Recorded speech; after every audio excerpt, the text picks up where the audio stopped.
नाम है, अपना जमीर बेच चुके हैं, वो आ रहे हैं। अभी हमको बताया गया कि काफी दौलत भी खर्चा कर रहे हैं। ये आजाद के पास इतनी आजाद ना दौलत है, माशाल्लाह। अगर ये दौलत खर्चा कर रहे हैं तो उनसे कहिए कि भाई तू जिससे पैसा लिया उसने गुजरात में पेट्रोल और डीजल को 88 रुपीस पर लीटर कर दिया। डाल मेरी गाड़ी में पेट्रोल, और तू डालेगा पेट्रोल जरूर, मगर वोट पड़ेगा पतंग पर जो आसमान पर लहराएगी 28 तारीख को इंशाअल्लाह। तो जितना इनसे मिलता है ले लीजिए, कोई बुरी बात नहीं है। गारत का गड़ा है, उनका भरता नहीं है, उनको मिल रहा है, खूब मिल रहा है। अरे रुक जाइए भाई, ओ भाई बैठ जाओ, हाथ आंखों पकड़े बैठ। ये तुम लोग ऐसा गड़बड़ कर रहे कि अभी खत्म करना है। अब बैठो, अभी कल से day and night test match हो रहा, अपना तो अभी शुरू हुआ यार। अभी तो बैटिंग होगी ना, दबा के बैटिंग होगी, और आप 28 को विकेट निकाल लेंगे इंशाअल्लाह। क्लीन बोल्ड, पूरे के पूरे क्लीन बोल्ड, कोई डीआरएस नहीं, कुछ नहीं, खाली बॉल पड़ेगा आपकी यहां से, डंडी गई, विकेट गए, पूरे गए। इलेक्शन में डंडी जाएगी, ऐसा कुछ नहीं, गलत नहीं समझने।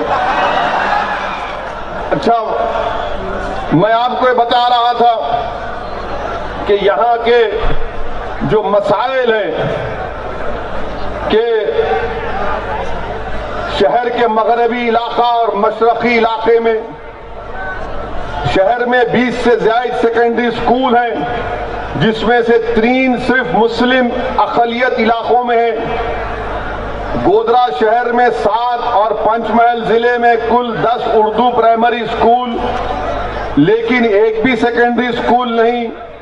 8वीं जमात पास करने के बाद जो मुस्लिम लड़कियां उर्दू पढ़ती हैं, स्कूल छोड़ देती हैं, और इनका ड्रॉप आउट रेट 80% से ज्यादा है। तो ये क्या है? नो सबका साथ, नो सबका विश्वास, नो सबका विकास। और फिर मोदी जी क्या बोलते? बेटी बचाओ देश बचाओ। बोलते नहीं बोलते? भाइयों बहनों, देश बचाओ, बेटी बचाओ। ये कैसा बचाएंगे बेटी को? अगर आप गोधरा शहर में उर्दू के लिए 8th क्लास के बाद मिस्टर मोदी कोई स्कूल ही नहीं है, बेटी कैसा बचेगी? बेटी पढ़ेगी ना, बेटी काबिल बनेगी, बेटी डॉक्टर बने, बेटी कलेक्टर बने, बेटी इंजीनियर बने, बेटी साइंटिस्ट बने, तो ही तो कुछ देश का कुछ होगा।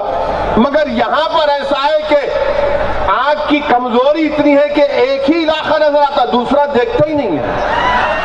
तो इन लोगों को आंख का नंबर जांच करवाना चाहिए, शायद आंखों में मोतिया आ चुका। ज्यादा शुगर हो जाती है ना, शक्कर खाते तो मोतिया पैदा हो जाता है इन लोगों को। खूब खाए शक्कर। अब इंशाअल्लाह ताला हम इनको क्या बोलते, शक्कर की दवा को इंजेक्शन देंगे उसका इंशाअल्लाह। अच्छा, 2017 में नगर पालिका बजट में अस्पताल शुरू करने के लिए 65 लाख की ग्रांट मंजूर हुई, एक भी पैसा खर्चा नहीं हुआ। तो मोदी जी से पूछेंगे तो मोदी जी बोलेंगे, भाइयों बहनों, 15 लाख आपको देने का वादा किया था, तुम कहां 65 लाख की बात कर रहे हो? ये विकास। फिर मुस्लिम इलाकों में स्ट्रीट लाइट नहीं है, अंधेरा है, लाइट लगती नहीं है, कोई रोशनी नहीं है। अब आपको रोशन करना है। 28 तारीख को आप मजलिस के 8 कैंडिडेट को कामयाब करिए, इंशाअल्लाह ताला ये पूरे 8 इलाकों चकाचक चमन चमक चमकेंगे एकदम, क्योंकि हम ये अंधेरा कर रहे हैं। फिर ये अहम मसला है 2002 के बदतरीन फसादात के बाद, जिसको मैं जेनोसाइड कहता हूं। गुजरात में गोधरा में कोई कर्फ्यू व फसाद नहीं हुआ, तो फिर डिस्टर्ब एरिया क्यों लगाते आप? ये डिस्टर्ब एरिया एक्ट तो भारत के संविधान के खिलाफ है। ये डिस्टर्ब एरिया एक्ट का जो अमेंडमेंट है वो इतना खराब अमेंडमेंट है कि साउथ अफ्रीका में जब व्हाइट सफेद फार्म लोगों की हुकूमत थी, जब तक वहां पर उनकी हुकूमत थी, नेल्सन मंडेला की रिहाई के बाद हालात बदल गए, मगर उससे पहले तक FW de क्लर्क तक वहां पर भी इस तरह का कानून था। डिस्टर्ब एरिया एक्ट के नाम पर वहां पर भी एक कानून था और वहां पर ब्लैक अफ्रीकन लोगों के उन इलाकों को बंटुस्तान कहते थे। बंटुस्तान। मोदी जी क्या आप यह बंटुस्तान करना चाहते हैं? यह भारत के संविधान के आर्टिकल 19 और 21 के खिलाफ है। मोदी जी ने क्या कहा था? मेरा कोई मजहब नहीं है, खाली संविधान। तो वही संविधान का हवाला हम देकर मोदी जी को कह रहे हैं कि आर्टिकल 19, 1E और आर्टिकल 21 का वायलेशन है। इसके ऊपर आप क्यों मना रही है? कानून को निकालो आप। अगर भाईचारगी पैदा करना आपका मकसद है, ये भाईचारगी भी संविधान में बाबा साहिब अम्बेडकर ने लिखा, फ्रेटर्निटी, भाईचारगी, ये संविधान के प्रियम्बल में लिखा हुआ है कि भाईचारगी पैदा करो। अरे ऐसा कानून आप बना रहे हैं कि कभी भाईचारगी नहीं पैदा होगी, कभी भाईचारगी नहीं कैसा पैदा होगी? जब अगर मैं अपने हिंदू भाई से मिलूंगा, अपने दलित भाई से मिलूंगा, आदिवासी भाई मुझसे मिलेगा, वो मेरी रमजान को समझेगा, मैं उसके त्योहार को समझूंगा, तो भाईचारगी पैदा होगी ना। इलेक्शन जीतना हारना अलग बात है, मगर भाईचारगी का खत्म करने का कानून अमेंडमेंट लेकर आते हैं। ये अल्लाह का शुक्र है कि हाई कोर्ट ने उसके ऊपर स्टे दे दिया। फिर ये बारिश के मौसम में ये इलाके सिग्नल फ्रिया, मुस्लिम सोसाइटी ए, मुस्लिम सोसाइटी बी, सतपोल में पानी आ जाता है, आमदोरफ्त की बहुत तकलीफ होती है। और फिर गार्डन का जिक्र मुफ्ती साहब ने कर दिया। अब ये गार्डन को बनाना आपका काम है, आप गार्डन को बनाइए, मगर याद रखिए सबसे बेहतरीन गार्डन जो बनेगा वो आपके इत्तेहाद से बनेगा।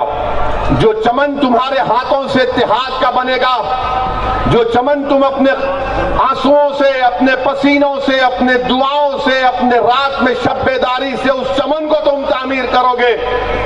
और वक्त का तकाजा यह है हमारे वतन अजीज में, अगर सबसे बड़े चमन की जरूरत है तो इत्तेहाद के चमन की जरूरत है, जिसमें हर किस्म का फूल हो, जिसमें हर किस्म का फूल हो। जब हम ये चमन तैयार कर लेंगे तो खुदा की कसम दुनिया का कोई तूफान इस चमन पर खजा आने नहीं देगा।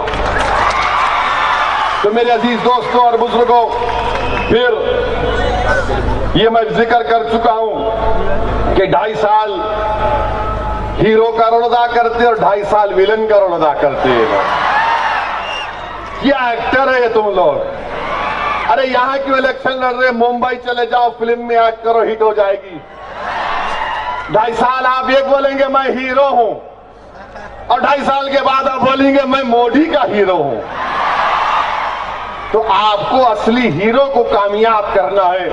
ये जो 8 उम्मीदवार आपके सामने हैं, मेरी आपसे गुजारिश है कि आप इनका साथ दीजिए, इनको कामयाब करिए।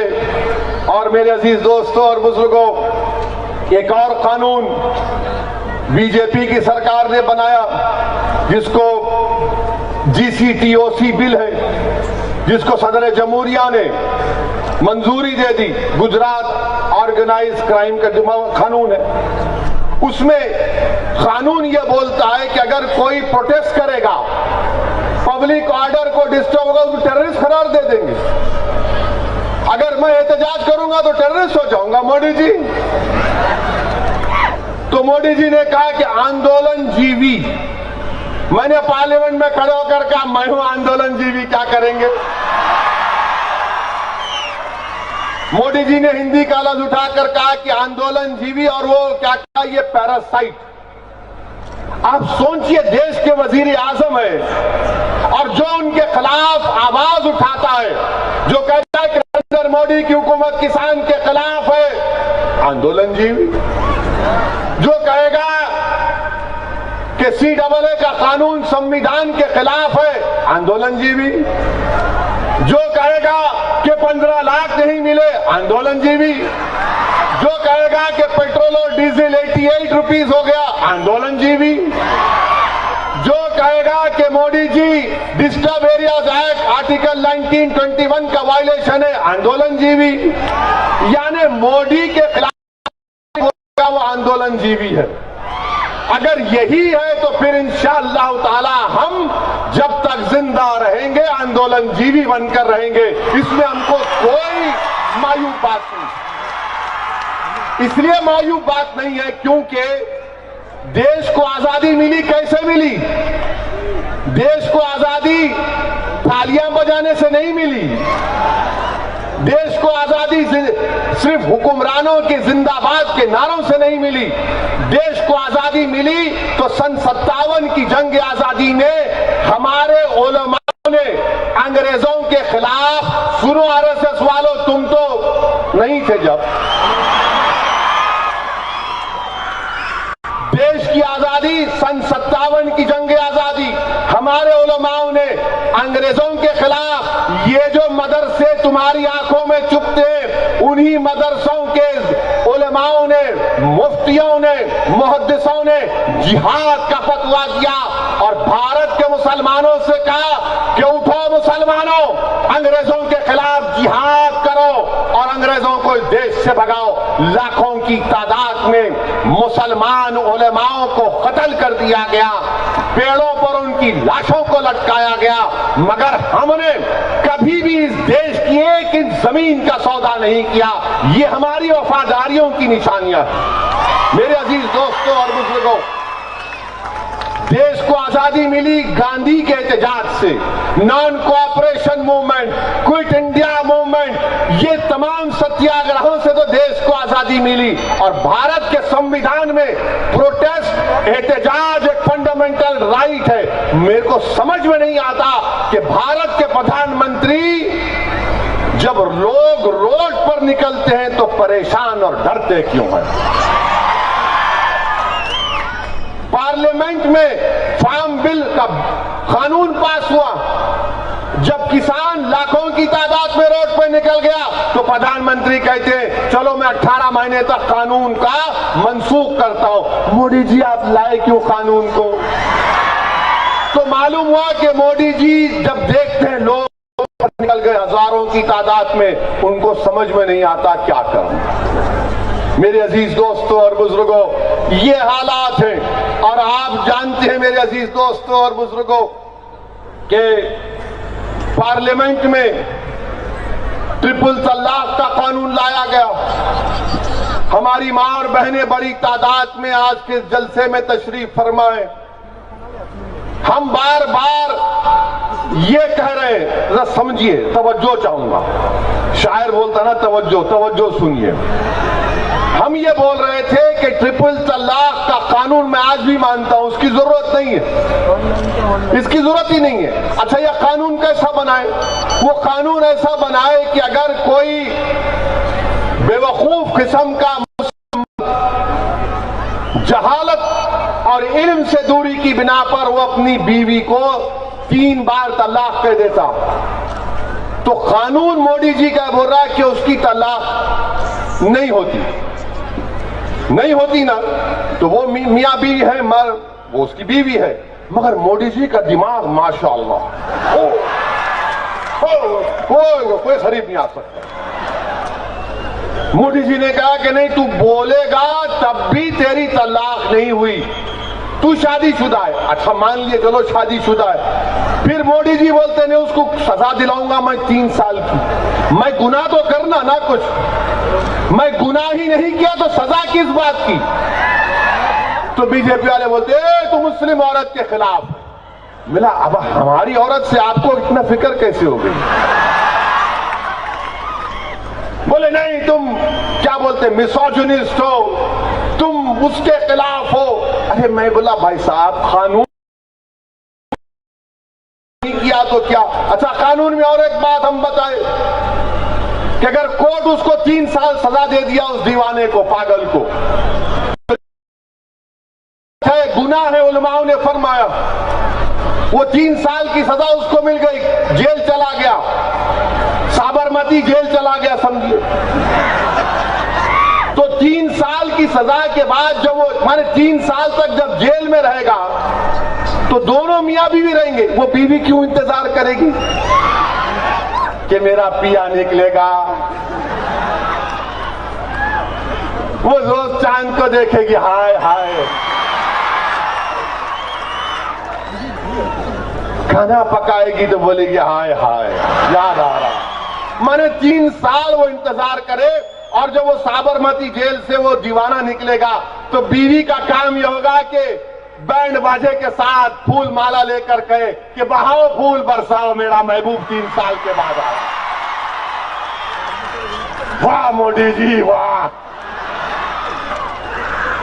हम क्या बोले कि भारत में ऐसे कई लोग हैं जो बीवी रखते हैं मगर उनके साथ नहीं रहते।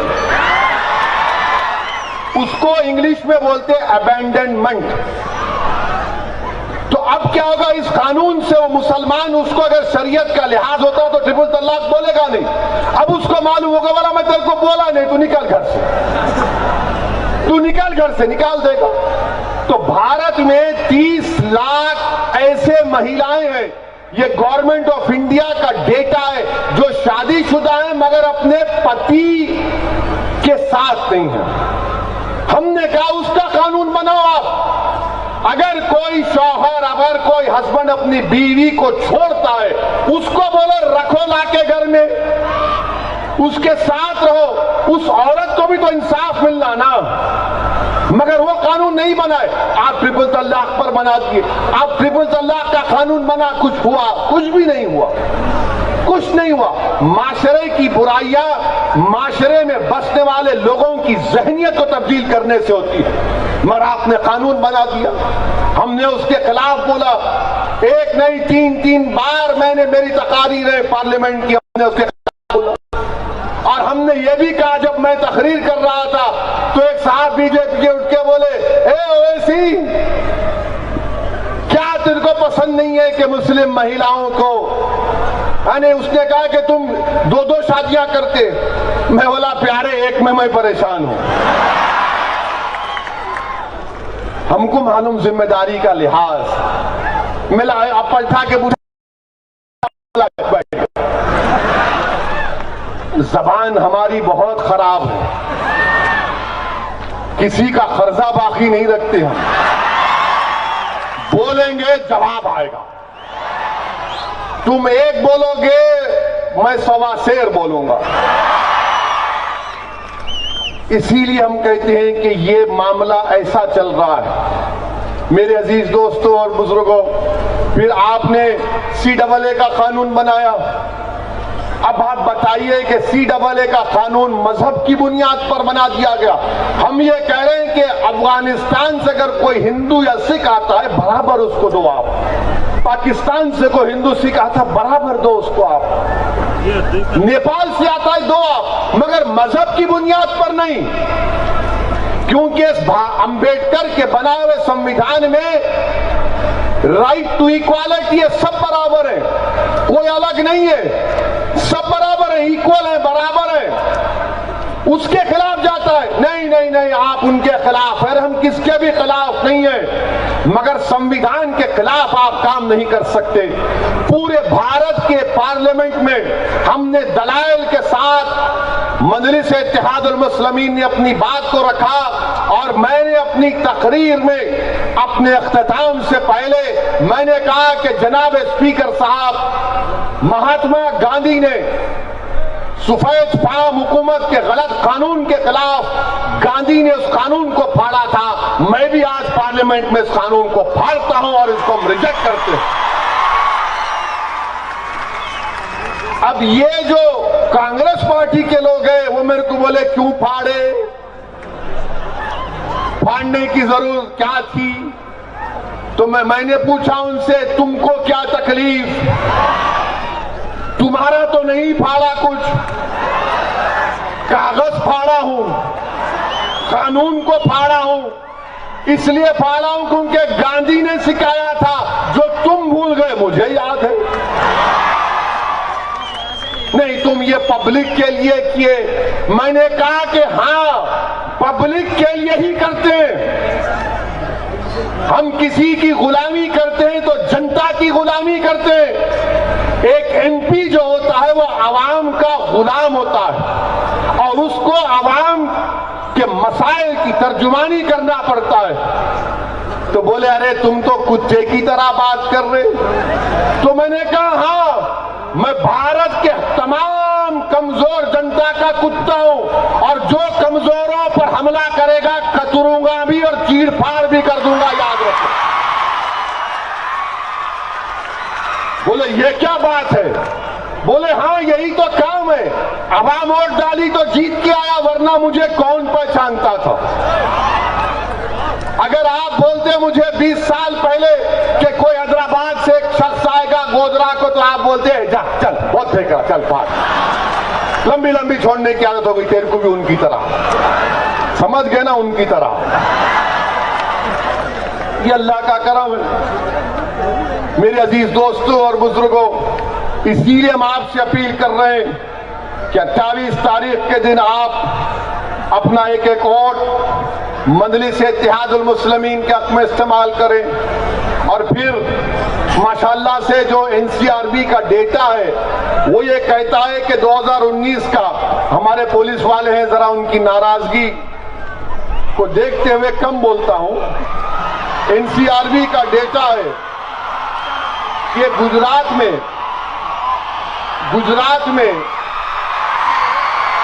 क्या होगा, अभी टाइम है 15 मिनट। गुजरात में कस्टोडियल डेथ जो होती है दूसरा नंबर का स्टेट है, एनसीआरबी का डेटा है। अब आप बताइए क्या हालात है, इसका जिम्मेदार कौन है? तो मेरे अजीज दोस्तों और बुजुर्गों, हमको बार बार हर जलसे के बाद, हर तकरीर के बाद मुझे मेरे व्हाट्सएप पर धमकी आमेज व्हाट्सएप भिजाते, ये नाथूराम गोडसे की नाजायज औलाद है, इनको ना अपने डैडी का पता है ना मम्मी का पता है। तो अब ये तकरीर हो गई, शुरू कर देते। मैं उनसे बार बार कहता हूं कि भाई साहब, मैं इस दुनिया में आया हूं तो एक दिन जाऊंगा इंशाअल्लाह, कोई नहीं बचेगा। अलेक्जेंडर जब दुनिया से गया तो उसने वसीयत की थी कि जब मैं दुनिया, ग्रेट अलेक्जेंडर, कि जब मैं दुनिया से जाऊंगा तो मेरे दोनों हाथों को खुला रखना। लोगों ने पूछा क्यों? तो उसने कहा मैं अलेक्जेंडर द ग्रेट हूं, मैंने आधी दुनिया को फतह किया, मैं दुनिया को बताना चाह रहा हूं कि जब दुनिया से जा रहा हूं तो मेरे हाथ खाली हैं। हम भी जाएंगे, कौन उसमें बड़ी बात है? जाएंगे आप और हम जाएंगे ना। ये दुनिया तो एक मुसाफिर है, आप और हम और आप तो मुसाफिर हैं। कि रहमतुल्लाह अलमीन सल्लल्लाहु अलैहि वसल्लम ने फरमाया कि ऐसा मुसाफिर जो थक कर एक पेड़ के नीचे बैठा है, वो जो दुनिया है वो तो बाकी रहने वाली दुनिया है, तो इस दुनिया से जाना है। इसीलिए अल्हम्दुलिल्लाह मेरे पास कोई सिक्योरिटी नहीं लेता हूं मैं, कोई नहीं। और अगर कोई सुन रहा है उसको अगर ये शौक है कि इसको कुछ करना है तो प्यारे हाजिर हूं, तुम कुछ भी कर सकते हो, तुम्हारा इख्तियार है। मगर मैं जो पैगाम अल्लाह के फजलो करम से, रसूल अल्लाह सल्लल्लाहु अलैहि वसल्लम के सदक़े तुफैल में अहले दिल की दुआओं की वजह से, और मैं जिन नेक लोगों की सोबत में उनके पैरों के पास बैठकर थोड़ा बहुत इल्म हासिल किया, ये पैगाम दे रहा हूं कि जाना तो है मुझे एक दिन, मगर मैं जो सोच और पैगाम देकर जा रहा हूं वो इंशाअल्लाह ताला मेरी इस दुनिया से जाने के बाद भी अल्लाह अपने फजल करम से उसको जिंदा और आबाद रखेगा। वो पैगाम मेरा नहीं है, वो पैगाम यह है कि गोधरा की सरजमीन पर आपकी लीडरशिप पैदा हो, गोधरा की सरजमीन पर हमारी बहनें लीडर बने, गोधरा की हमारे बच्चे लीडर बने जो 2.5 साल का ड्रामा नहीं करेंगे, बल्कि बातिल ताकतों की आंख में आंख डालकर गोधरा के हक के लिए लड़ेंगे, जो गुजरात के मजलूमों की आवाम के लिए अकेले लड़ेंगे, जो मुसलमानों की आवाज उठाएंगे, आदिवासियों की आवाज उठाएंगे, दलितों के ऐसे इंसाफ का मुतालबा करेंगे, वो हर मजलूम का साथ देंगे, जालिम से पंजा आजमाई करेंगे, भारत को मजबूत करेंगे, संविधान को मजबूत करेंगे। ये मेरी जिंदगी का पैगाम है। अरे मरना तो है एक दिन, कोई नहीं बचेगा, ना मुझे मालूम ना तुम्हें मालूम कि सुबह का सूरज हम देख पाएंगे नहीं देख पाएंगे। इसीलिए नौजवानों, मैं तुमको पैगाम दे रहा हूं जो मैं आपको दे रहा हूं, और याद रखो मैं एक गुनाहगार आदमी हूं, मुझमें कर रहो, बेखौफ होकर अपनी जिंदगी गुजारो। मेरी मां और बहनों, झुकाते हैं तो सिर्फ रब्बे कायनात के आगे, हम इंसानों के आगे सर झुकाते हैं, और यही काम हमको करना है। मेरे अजीज दोस्तों और बुजुर्गों, मुझे कई लोग पूछते हैं कि क्या तुमको डर नहीं लगता, तो मेरे को यहां पर एक शायर का शेर याद आ रहा है कि ना सर झुका के जिए, ना मुंह छुपा के जिए, ना सर झुका के जिए, ना मुंह छुपा कर जिए, सितमगर की नजर से नजर मिलाकर जिए, सितमगर से नजर मिलाकर जिए। अगर 2 दिन कम जिए, अगर 2 दिन कम जिए, इसमें हैरत क्या? अगर 2 दिन कम जिए, इसमें हैरत क्या? हम इनके साथ थे जो शमा जलाकर जिए, हम उनके साथ थे जो क्षमा जलाकर जिए। मेरे अजीज दोस्तों और बुजुर्गों, मैं गोधरा की सरजमीन पर आप तमाम को दिल की गहराइयों से पूरे इखलास के साथ आपको सलाम करता हूं। जो मसाइब और मुश्किलात का सामना आपने किया, जो खाक और खून के दरियाओं से आपको गुजरना पड़ा, जरूर इंशाअल्लाह ताला अल्लाह आपको इसका अजर देगा, अल्लाह आपसे इंसाफ करेगा, अल्लाह आपको अरूज देगा, अल्लाह आपकी एक एक तकलीफ को आपके आंसुओं की लाज रखेगा, अल्लाह एक एक बेकसूरों पर जो जुल्म हुआ, अल्लाह उसको दुनिया में भी ताज पहनाएगा और आखिरत में भी ताज पहनाएगा।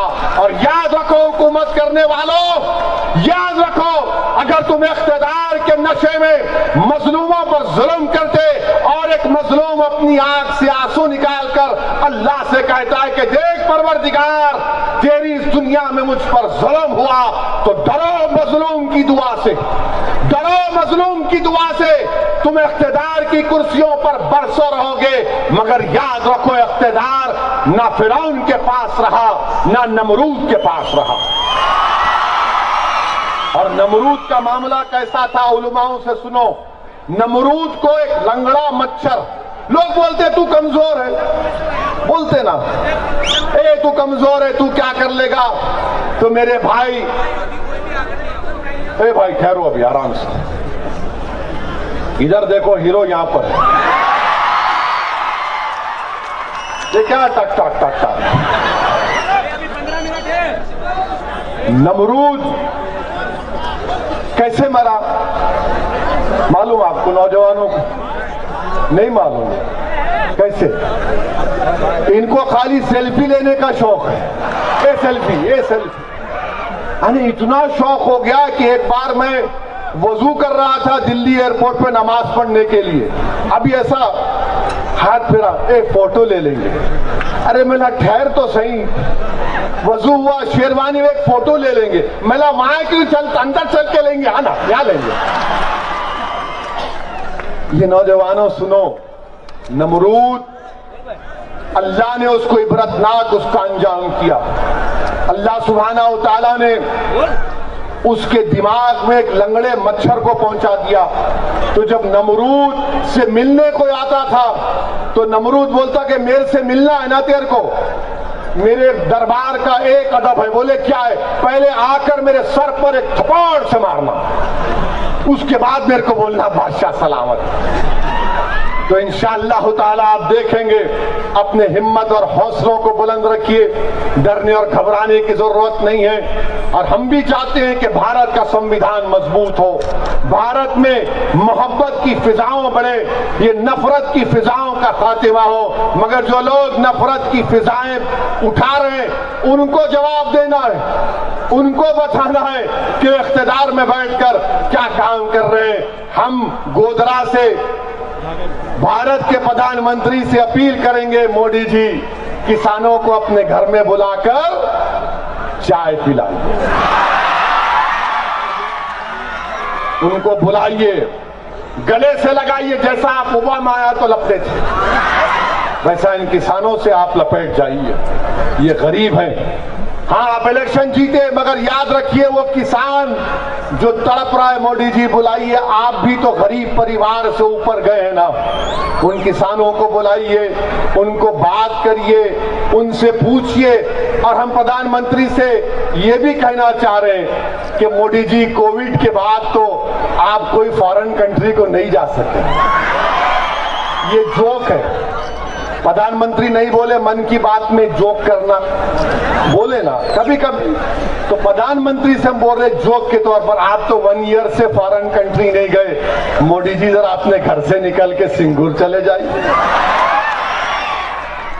वो भारत का हिस्सा है। हेलीकॉप्टर में चले जाइए, उनको बुलाइए, बात करिए। ये गरीब है। और मोदी जी, आपसे मैं मुतालबा कर रहा हूं, ये क्यों जुल्म पेट्रोल डीजल का? आप 38% टैक्स क्यों ले रहे भाई? आप उसको 28% कर दीजिए। 88 रुपीज पर लीटर है। आप बोल दीजिए कि दिल्ली की सरकार मित्रों 10 रुपये कम कर रही है और गुजरात की सरकार 5 रुपये कम कर रही है। देखिए गरीब को कितना फायदा होगा, मगर कुछ फायदा नहीं हो रहा। पेट्रोल बढ़ते जा रहा, डीजल बढ़ते जा रहा, मगर ये जो बीजेपी के चाहने वाले हैं बिल्कुल कुछ नजर नहीं आता उनको। मैं हैदराबाद में अपने हैदराबाद में अपनी गाड़ी को पेट्रोल डला रहा था, तो एक बीजेपी के आरएसएस के बड़े सीनियर लीडर आए। क्या हुआ इसी इतना महंगा पेट्रोल? बोला मेरे को बोल रहे आप? बोले हाँ। बोला वो देखो पोस्टर। बोले क्या है? बोला देखो तो सही। वो देख के मुंडी पलटा ली। बोला देखो क्यों चुप रहे? उसमें मोदी जी खड़े थे। ये हाल हो गया हमारे देश का। मेरे अजीज दोस्तों और बुजुर्गों, 28 तारीख के दिन आप अपने वोट का इस्तेमाल करिए। मैं अपनी माँ और बहनों का भी शुक्रगुजार हूँ कि आपने अपना कीमती वक्त निकालकर आज के जलसे में शिरकत की। इंशाअल्लाह ताला अब गुजरात आए हैं, अब गुजरात के हर जिले में, हर शहर में जाकर मजलिस को मजबूत करेंगे। आप तमाम से गुजारिश है